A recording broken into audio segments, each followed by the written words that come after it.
예, 논리적 사유와 글쓰기 2주차, 3차 시 시작하도록 하겠습니다. 3차 시는 이제 조금 더 여러분들 뭐 어떤 상상하는 데 있어서 도움이 될 만한 땅의 전환과 관련된 그런 내용들을 주로 좀 살펴보도록 하겠습니다. 그래서 오늘 살펴볼 주요 내용은요, 참신한 발상의 방법들 뭐 이런 것들을 좀 살펴보려고 합니다. 아마 이제 여러분들이 이번 한 학기 동안 글을 쓰다 보면 평범한 소재일지라도 좀 이렇게 독창적인 관점에서 바라보고 해석하는 것이 얼마나 중요한 건지에 대해서 많은 어떤 깨달음을 얻어갈 수 있으리라 생각이 듭니다.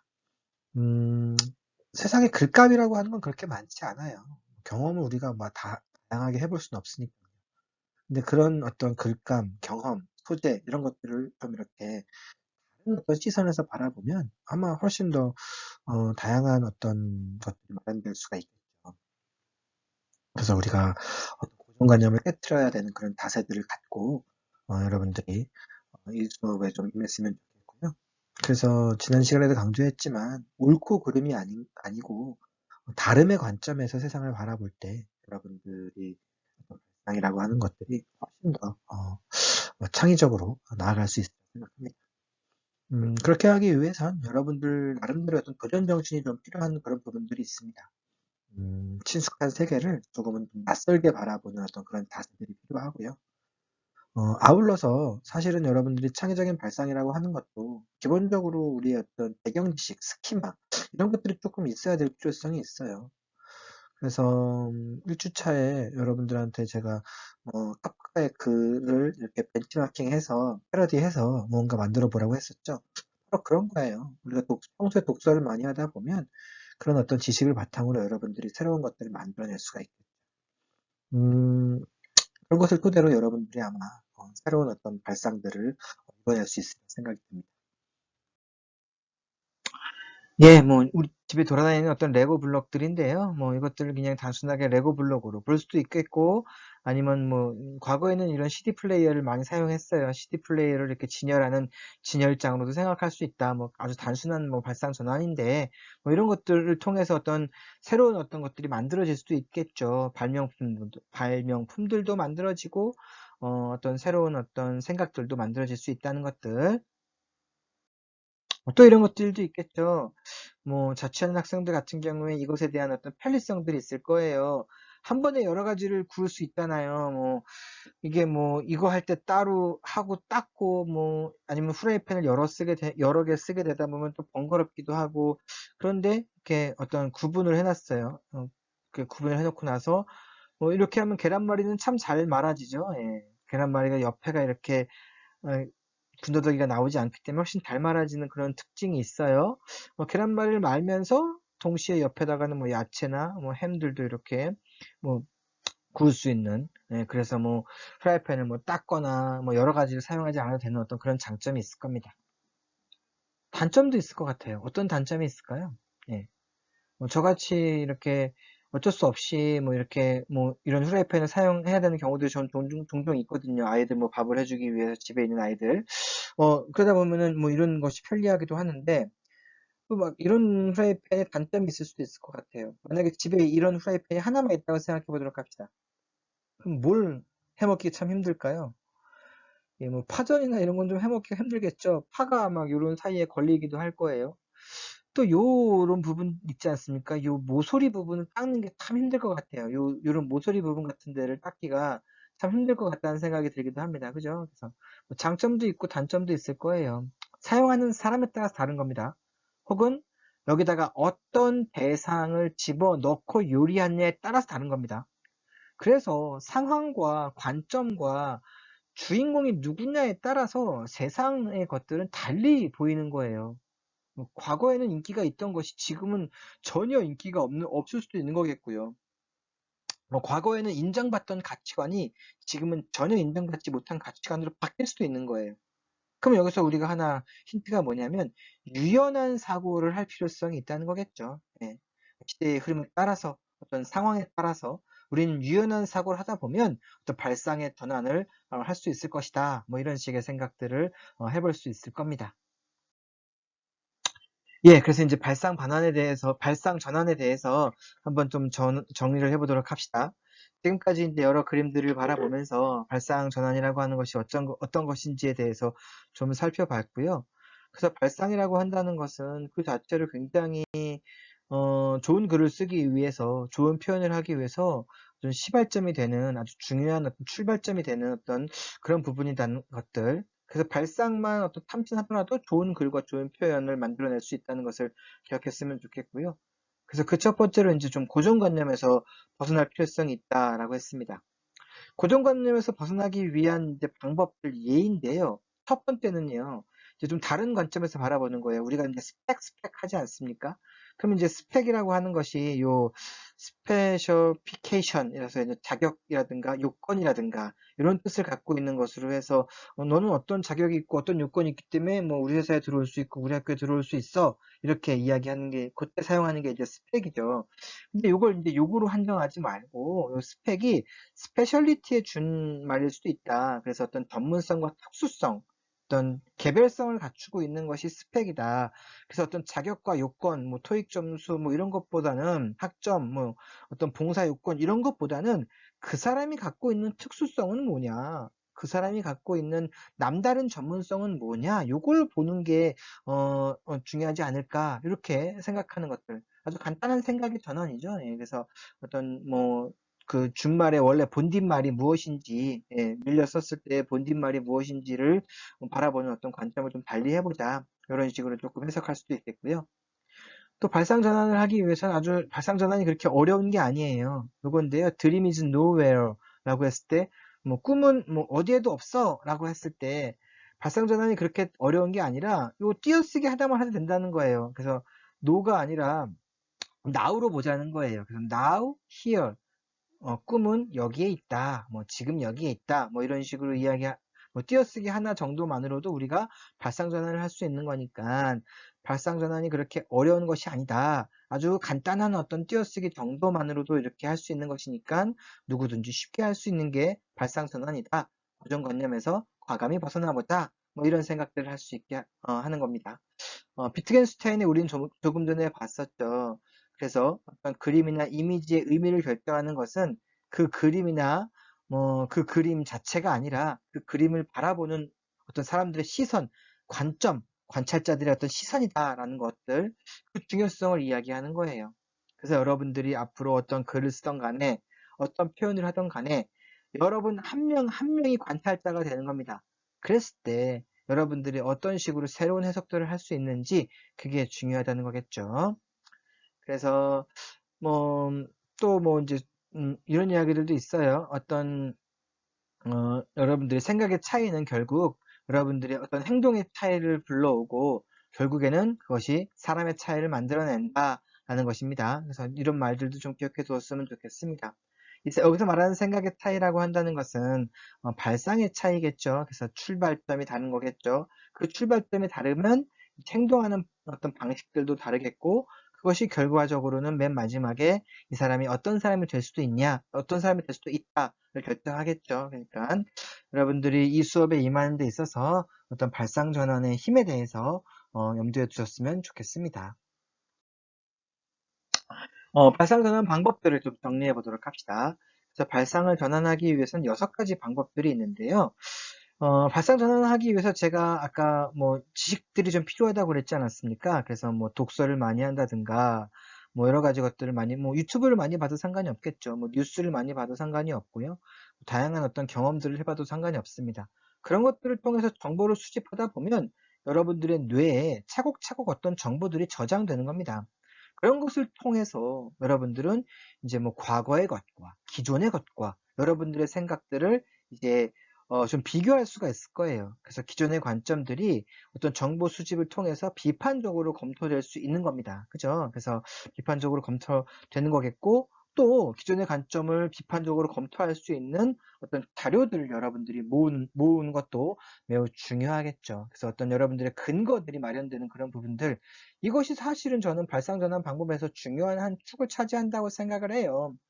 그런데 혹자들은 뭐 탐진을 하면서 왜 과거의 것들을 살펴보냐라고 하는데 아까도 말했듯이 그것과 비교 대조를 통해서 참신한 내 생각이 만들어질 수 있다는 것 꼭 염두에 두셨으면 좋겠습니다. 두 번째로 발상 전환을 하기 위해선 이제 좀 어느 정도의 비판 정신이 필요합니다. 비판이라고 하는 것은 옳고 그름을 판단하는 게 비판 정신입니다. 이것은 합리적으로 의심하자는 거지 비합리적으로 그냥 땡깡을 부리자는 게 아니에요. 그래서 무언가 저거는 논리적이지 않은 부분이 있어. 이런 부분들이 결여되었어. 이런 부분들이 배제되었어. 라고 하는 근거들을 제시하면서 합리적인 의심을 한다면 아마 그런 비판 정신들이 포함된다면 그런 비판 정신들을 갖고 세상을 바라본다면 새로운 아이디어들이 만들어질 수가 있겠죠. 그래서 뭐 주변에 뭐 잘못된 부분들, 고정관념들을 한번 살펴보자는 겁니다. 아까도 말했듯이. 네 번째로는 발상 전환을 하기 위해선 도전 정신이 조금 필요합니다. 그래서 아니 뭐 그냥 기존에 만들어진 거 따라가지, 그냥 관습대로 따라가지 라고 우리가 좀 쉽게 생각하는 경향들이 있는데 여러분들이 이제 이 세상의 주인공은 여러분이에요. 여러분 부모님도 아니고 할아버지 할머니도 아니고 기성세대도 아니고 다른 사람도 아니고 외국인도 아니에요. 대통령도 아니고 뭐 그렇다고 뭐 국회의원도 아니고 뭐 동네 어르신도 아니에요. 여러분들은 나름대로 여러분들의 어떤 생각들을 하셔야 됩니다. 여러분 나름대로의 어떤 감정들, 정서들이 있어야 되겠고요. 여러분 나름대로의 시각들이 있어야 되는데 그게 우리가 좀 참 부족해요. 그래서 그러다 보니까 다른 사람들의 생각 그대로 따라가는 것이 옳은 것이라고 생각합니다. 그런 어떤 생각들 중에서 그런 생각들이 모이면 도전하지 않고 새로운 것들이 만들어지지 않는 어떤 이렇게 정체된 사회가 될 수밖에 없는 거겠죠. 그래서 항상 좀 도전 정신을 갖고 여러분들이 생각을 한번 해보시기 바랍니다. 그리고 발상의 전환을 하기 위해서는 이제 나만의 망원경과 나만의 현미경이 있어야 된다. 어떤 나만의 도구가 필요하다는 거예요. 근데 이제 나만의 이 도구가 뭐냐면 일단 여러분들이 좀 꼼꼼하게 좀 살펴보고, 이 현미경에 꼼꼼하게 살펴보는 거죠. 꼼꼼하게 살펴보고 또 하나는 또 이제 멀리 있는 것도 바라볼 수 있는 어떤 큰 틀에서 바라보자는 겁니다. 망원경을 얘기하자면 이렇게 어떤 프레임이 있어요. 근데 프레임이 있는데 이 안에 것만 바라볼 수 있고요. 이 바깥의 것도 바라볼 수 있을 거예요. 잘 보도록 합시다. 이렇게 제가 그렸어요, 그림을. 이거 뭘까요? 이 그림은 이제 꽃을 제가 그린 거예요. 꽃이죠. 근데 시야가 이 안에 머물러 있다면, 나의 시야가 이 안에 이렇게 머물러 있다면, 꽃의 전부를 보지 못하고 일부만 바라볼 거예요. 그러니까 우리의 시야는 이렇게 넓어져야 돼요. 넓어지면 꽃 전체를 바라볼 수가 있겠죠? 바로 이런 게 어떤 망원경이에요. 멀리 있는 것도 바라보고 넓게 크게 바라볼 필요성이 있다는 거겠죠. 그런 식의 어떤 나만의 망원경이 필요하고요. 또 밀도 있게 바라볼 필요성도 있어요. 내가 만약에 이것을 꼼꼼하게 바라봐야 한다면 아주 집중해서 그 세부적인 내용들이 무엇인지, 세부적인 진료들이 무엇인지, 원소와 분자들을 분석할 수 있을 만한 그런 능력들이 좀 필요하겠죠. 발상 전환을 하기 위해서 그래서 나만의 망원경과 나만의 현미경이 필요하다. 그리고 이제 아까도 말했듯이 어떤 호기심이 좀 있어야 될 것 같습니다. 우리는 아까도 이야기했듯이 뭐 솔개와 야생마처럼 사실은 굉장히 자유로운 존재였지만 관습화된 이 시스템에 이제 적응해서 살아가다 보니까 초등학교, 중학교, 고등학교를 다니다 보니까 이제 호기심이 많이 약화된 측면이 있습니다. 이제 20살입니다. 여러분들의 호기심을 마음껏 펼치고 여러분들 마음대로 무언가 생각을 하시고 그것들을 잘 정리하셔서 자기만의 포트폴리오로 만들어낸다면 아마 여러분들은 굉장한 어떤 능력자가 될 가능성이 높아요. 특히나 이제 뭐 글을 쓰고 표현하는 데서의 능력자가 될 수도 있겠고요. 그것을 활용해서 어떤 블로거가 될 수도 있고 유튜버가 될 수도 있어요. 유튜버가 블로거가 직업이 아니어도 되는 거겠죠. 자기의 취미일 수도 있는 거겠죠. 예, 마지막으로 발상 전환하기 위한 방법입니다. 사고의 유연성입니다. 가장 제가 강조하고 싶은 건 바로 사고의 유연성입니다. 여러분의 생각은 고정되어 있나요? 변화되나요? 이 세계의 어떤 가치관은 이 세계를 움직이는 시스템 질서는 고정되어 있나요? 변화되어 있나요? 절대로 저는 고정되어 있지 않다고 생각합니다. 변화됩니다.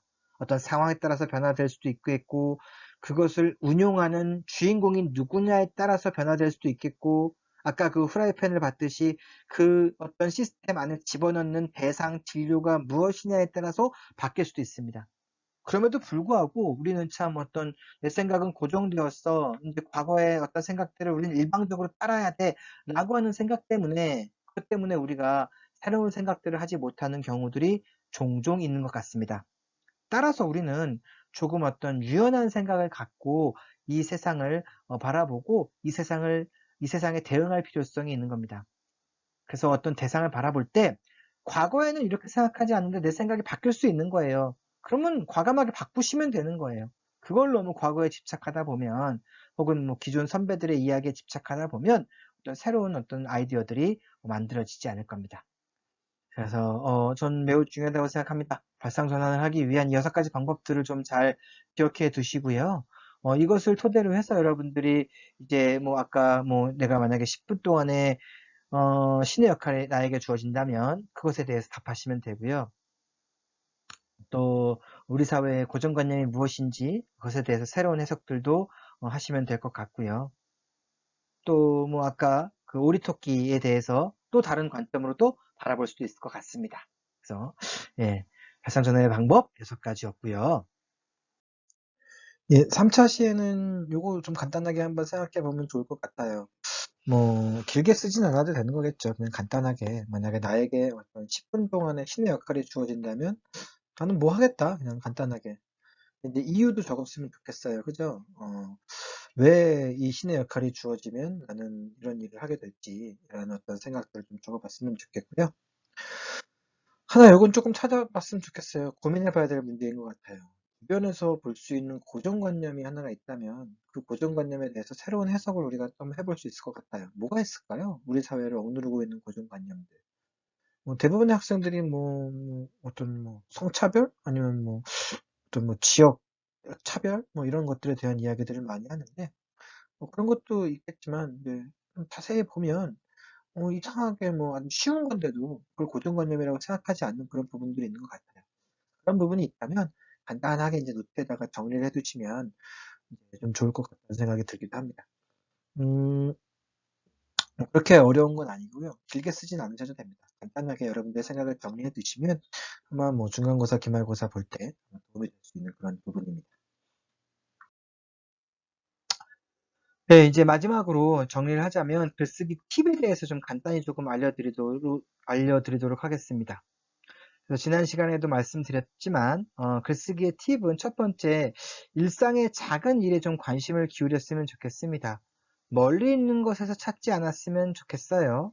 그래서 이제 오늘 수업 시간에 이제 여러분들과 같이 의견을 나눌 때도 나에게 신의 역할이 주어진다면 했을 때 이걸 너무 멀리 있는 것을 생각하지 않았으면 좋겠고요. 가까이 있는 것을 염두에 두고 접근했으면 좋겠어요. 그리고 고정관념도 역시 너무 멀리 있는 것을 생각하지 마시겠고 여러분들 일상 주변 작은 일에 좀 관심을 기울였으면 좋겠어요. 저의 대부분의 일상은 강의예요. 그러다 보니까 저는 강의실에서 내가 왜 서 있어야지 라고 하는 것에서 좀 출발해서 이렇게 뭐 약간 어떤 이야기를 해볼 수 있었어요. 그런 게 바로 어떤 글쓰기의 출발, 생각의 출발이라고 생각을 합니다. 자, 두 번째 이제 여러분들이 염두에 두셔야 될 게 구체적인 표현입니다. 우리는 글을 쓰다 보면 이제 좀 추상적으로 좀 생각하는 경향들이 있는 것 같아요. 예를 들어서 자기소개서를 쓰라고 하면 대부분의 친구들이 나의 성격은 어때? 나는 소심해, 나는 활발해. 이렇게 해서 이야기를 하는데, 소심한 거는 구체적인 어떤 단어가 아니에요. 그리고 활발한 것도 구체적인 단어가 아니에요. 소심하고 활발하면 그것을 증명해야 돼요. 어떻게 소심한지에 대해서 구체적으로 무언가 뒷받침할 수 있는 문장들이 제시되어야지만 바로 그것이 구체적인 표현입니다. 그래서 마치 우리가 어떤 설명서를 작성하듯이 구체적으로 세부적으로 어떤 글을 쓰는 훈련들을 할 필요성이 있겠죠. 그래서 뭐 당장 뭐 지금 당장 여러분들에게 어떤 거창한 글을 쓰라라고 하지는 않겠지만 여러분들이 이제 차츰차츰 조금씩 글을 쓰다 보고 발표를 하다 보면 구체적이지 않은 표현에 대해서 제가 조금 더 구체적으로 한번 설명해 보시겠어요? 라고 이런 질문들을 할 거예요. 그러면 내가 여기서 좀 구체적이지가 않았구나 라고 하면서 그 부분을 체크해 줬다가 더 이제 풀어쓰는 습관들을 가졌으면 좋겠습니다. 세 번째로 이제 글쓰기 팁을 다시 한번 정리하자면 진솔한 표현이 중요하다. 거짓 없이 있는 그대로 표현하는 것, 이것이 가장 중요하다는 거겠죠. 그래서 너무 과장하지도 말고 미화하지도 말고 그렇다고 나 자신을 너무 폄하할 필요도 없습니다. 그래서 뭐 있는 그대로 표현할 때 그 안에서 어떤 공감대들이 많이 형성이 될 가능성이 높다는 것들. 자, 네 번째로는 이제 근거가 제시될 필요성이 있다는 겁니다. 내가 어떤, 이제 요거는 근거가 제시라고 한다는 것은요, 내가 어떤 명제들을 제시할 거예요. 명제라고 한다는 건 내가 뭔가를 판단한다는 거예요. 예를 들어서, 저는 그 아이유라고 하는 가수를 매우 좋아해요. 음색이 참 저의 이 귀에 잘 맞는 것 같다는 생각이 들어요. 그래서 뭐 아침마다 뭐 가을 아침이라는 노래를 들으면서 이렇게 이제 그것을 아침 알람으로 이렇게 맞춰놨는데, 그걸 들을 때마다 정말로 잠이 잘 깨더라고요. 잘 일어나게 되더라고요. 그래서 이건 저의 어떤 판단이에요. 그래서 나는 아이유라고 하는 가수가 좋다, 아이유의 음색이 마음에 든다라고 하는 건 나만의 판단인데, 그럼 왜 그런지에 대한 근거들이 합리적으로 제시될 필요성이 있는 거예요. 그죠? 그때 이제 어떤 근거 제시들이 되면 사람들이 그것에 대해서 합리적이네, 공감할 만하네, 라고 이렇게 이야기를 할 수가 있겠죠. 그래서 우리가 글을 쓸 때도 마찬가지예요. 항상 내가 나의 판단이 들어간 어떤 문장을 제시한다면 그것에 대한 근거들이 구체적으로 마련될 필요성이 있다는 거겠죠. 글쓰기의 또 이제 다섯 번째 팁은요, 자연스럽고 있는 그대로의 어떤 생각들을 여러분들이 좀 표현했으면 좋겠어요. 억지로 만들어내기보다는 자연스럽게 이렇게 표현하는 게 좀 중요한 것 같아요. 예를 들자면 저도 그래요. 저는 사실 강의를 좀 더 밀도 있게 하기 위해서 이 50분 강의를 사실은 대본을 이렇게 작성하고 나서 이렇게 강의를 하거든요. 근데 지난 학기엔 좀 그렇게 진행을 했어요. 뭐 이번 학기에도 어떤 특정 부분에서는 그렇게 좀 진행을 할 텐데, 그러다 보면은 이게 애써서 대본을 작성한 것임에도 불구하고 자연스럽지가 않더라고요. 그래서 그냥 글을 읽는 것처럼 이렇게 강의가 되더라고요. 그러다 보니까 사람들이 오히려 저 이렇게 호의적이지 않은 그런 부분도 있어요. 그래서 뭐 장점은 분명하게 내용 전달해요. 횡설수설하지 않아요. 핵심만 요점 있게 전달하는 그런 장점이 있지만, 단점은 자연스럽지 않아서 사람들에게 어떤 호감과 공감대를 이렇게 이끌지 못하는 그런 부분들이 있는 것 같더라고요. 글쓰기도 마찬가지예요. 글쓰기도 자연스럽게 나의 생각과 표현을 해야지, 내가 가지고 온 어떤 자료들을 이걸 막 이렇게 논리적으로 배치하려고 하고 효과적으로 배치하려고 하는 것에 너무 몰두하다 보면 차칫 사람들에게 어떤 이거 재밌는 글이다라기보다 저거 너무 고리타분한 글이야, 너무 딱딱해라고 이렇게 평가를 받기도 합니다. 마지막으로 이제 가장 중요합니다. 글쓰기는 하나의 과정입니다. 그래서 쓰기 전 단계와 쓰기 후 단계까지 이렇게 이루어져 있는 하나의 어떤 단계라는 것을 여러분들이 조금 기억해 두셨으면 좋겠습니다. 예, 그래서 그 단계를 조금 더 살펴보면, 글쓰기는 이제 하나의 과정의 작업이다라고 생각하시면 될 것 같아요. 주제 설정부터 시작해서 고쳐 쓰기 단계까지 이 일련의 어떤 과정들, 그래서 우리 한국에서는 이제 과정 중심 어떤 글쓰기 교육이라고 그래서 이것을 따라서 이제 글을 쓰게 하는 경향들이 조금 있습니다.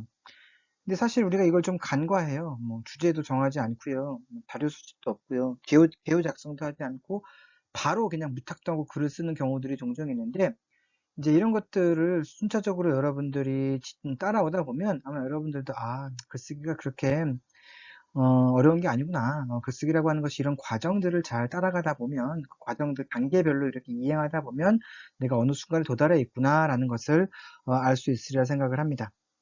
그래서 주제 설정 단계에서는요, 오늘 이제 이야기했던 창의적인 발상들이 이제 들어간 거예요. 그래서 오늘 우리가 공부한 것은 이거예요. 주제 설정에서 이제 주제문 작성하는 것도 아니에요. 이게 어떤 창의적인 발상을 하는 방법들, 그래서 상상하기라든가 뭐 이런 것들을 하기 위해서 이제 좀 살펴봤는데, 뭐 브레인스토밍이나 마인드맵 이런 것들 이제 다음 시간에 좀 살펴보겠죠. 그리고 주제문 작성하는 것들도 역시 다음 시간에 같이 이제 우리가 직접 살펴보고 수업 시간에 같이 좀 이렇게 해보려고 합니다.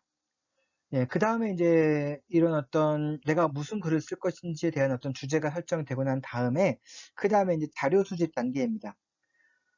창의적인 발상뿐만 아니라 좋은 글을 쓰기 위해서는 내 생각과 다른 사람들의 생각이 좀 비교될 필요성이 있겠고요. 그리고 나와 같은 생각들을 미리 한 사람들이 있는가 없는가에 대해서 한번 검토해 볼 필요성이 있을 것 같아요. 그래서 어떤 자료 수집 단계에서는 이제 자료를 수집하고 자료를 어떤 분석하고 그다음에 여러 가지 아이디어를 어떤 조직하는 그런 어떤 단계다라고 생각하시면 될 것 같아요. 그래서 여러분들이 여러 가지 어떤 문헌 자료라든가 아니면 여러 가지 어떤 뭐 경험 자료도 돼요. 여러분들이 직접 경험한 어떤 경험 자료들도 되고요. 아니면 뭐 여러 가지 동영상 자료라든가 인터넷 자료라든가 이런 것들을 수집하고 뭐 그런 것들을 분석하는 어떤 시간들을 좀 가져볼 필요성이 있을 것 같아요. 그래서 제가 어떤 때는 여러분들에게 이제 좀 주문을 할 거예요. 한번 뭘 좀 조사해 와라. 그러고 나서 그것에 대해서 한번 분석해보고 분석한 내용에 대해서 이렇게 한번 발표를 해봐라 라는 시간을 가져볼 거예요. 뭐팀 발표를 할 때도 이 부분은 좀 꼭 들어갈 것이다 라는 걸 생각했으면 좋겠고요. 그래서 이 주제를 설정하고 자료를 수집한 다음에 이제 난 어떤 글을 쓸지 어떤 발표를 할지에 대해서 이제 개요를 작성하게 되어 있습니다. 뭐 개요는 다 아시겠지만 아주 중요합니다. 우리가 집을 지을 때 뭐 설계도와 똑같은 역할을 하는 겁니다. 이게 없다면 이제 글은요, 자기가 가고 싶은 어떤 방향이 없어요. 그냥 이리 갔다 저리 갔다 뭐 뜻한 바 없이 막 이리저리 왔다 갔다 하다 보면 그 글은 어떤 중심적인 어떤 내용들이 잘 전달되지 않는 그런 부분들이 있는 것 같습니다. 그래서 개요의 유형들을 좀 살펴볼 거예요. 집중적으로 개요의 유형. 여러 가지 유형들이 있어요. 뭐 비판, 주장, 대안, 제시, 뭐 이런 것부터 시작해서 뭐 열거, 뭐 이런 것들이 있는데, 뭐 그런 것들을 직접 여러분들이 또 이렇게 작성도 해보는 그런 시간들을 가져볼 예정입니다. 그래서 이 글쓰기 단계 여러분들 직접 다 해볼 거고요. 그런 것들 개요를 토대로 해서 이제 여러분들이 초고를 쓰는 겁니다. 그래서 이 초고 쓰는 걸 가지고 이제 여러분들이 뭐 중간고사나 기말고사를 볼 가능성이 매우 높겠죠. 그런 다음에 뭐 중간고사 쓴 것에 대해서 뭐 제가 이제 여러분들에게 뭐 어떤 뭐 이야기를 해준다면 다시 이제 여러분들 또 고쳐 쓰는 겁니다. 고쳐 쓰기는 초고 쓰기부터 먼저 이야기하자면 이제 초고 쓰기에서 여러분들의 생각들을요 서론, 본론, 결론 그 단락 구분해서 명확하게 이제 작성을 하는 거겠죠. 근데 그때는 분명히 뭐 잘못된 부분이 있을 수도 있어요. 그죠? 그래서 그런 것들, 잘못된 부분들, 뭐 어휘적인 측면, 뭐 어법적인 측면, 어떤 전체적인 논리적인 측면, 뭐 이런 것들 고쳐 쓰는 단계까지 나아가는 것들. 그래서 요 5단계를 이행하는 게 과정 중심 글쓰기인데, 우리가 한 번도 이제 이 5단계를 그대로 따라 하면서 글을 써본 경험들이 조금 없을 거예요. 그래서 이번 한 학기는 이걸 우리가 그대로 따라 한다. 따라서 자기소개서를 쓰던 아니면 뭐 감상문을 쓰던 비판 주장형 에세이를 쓰던 발표를 하던 그래서 어떤 글이든지 이렇게 이 과정들을 따라하는 방식대로 우리가 조금 진행해 보려고 하니까 여러분들도 만약에 이제 뭐 준비할 게 있다면 미리미리 좀 잘 준비해 오고 뭐 수업 시간에 작성할 부분들이 있다면 적극적으로 작성하고 발표하고 이런 시간들을 좀 가져봤으면 좋겠습니다. 예, 정리하자면 이제 2주차, 3차시 강의는 발상 전환 방법에 대해서 좀 살펴봤었습니다.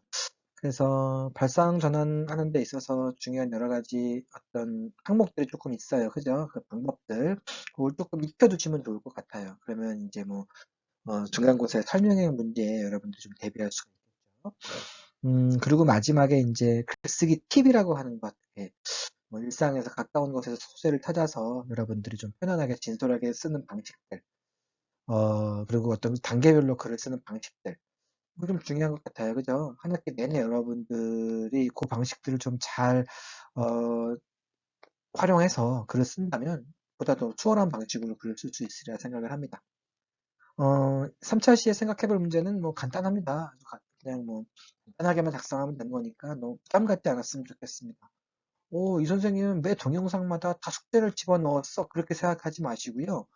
그래도 적어도 우리가 이렇게 온라인 수업을 진행하다 보니까 그 부분은 또 의견을 나누는 시간이 좀 부족하거든요. 그래서 그런 것들을 한번 자신의 생각들을 정리하는 게 사실 도움이 되는 거예요. 많이 온라인 강의를 듣고 있는 것보다 자신의 생각을 정리하는 것들. 그런 차원에서의 문제니까 어려운 문제도 아닙니다. 제가 뭐 페이지 분량에 뭘 작성하라 이런 것도 아니겠고요. 간단하게 한두 줄 정도만 작성하면 되는 게 오늘 이제 생각해 볼 문제였습니다. 어, 강의를 이렇게 듣다가 저를 자주 못 만나니까 언제든지 궁금한 부분이 있으면 질문이 가능합니다. 의견을 나누고 싶다면 언제나 연락하시기 바라고요. 메일 가능하고요. 이메일 가능하고요. 전화 다 가능하고요. 연구실이 인문관에 있어요. 그러니까 검색하셔서 인문관에 오셔서 저하고 상담을 하셔도 상관없습니다. 교실에서는 만나지 못할지라도 강의실에서 아니, 연구실에서는 또 만나는 거는 따로 제약이 없으니까 연구실에 오셔서 저를 만나고 가도 상관이 없습니다. 예, 이상으로 2주차 강의를 마치도록 하겠습니다.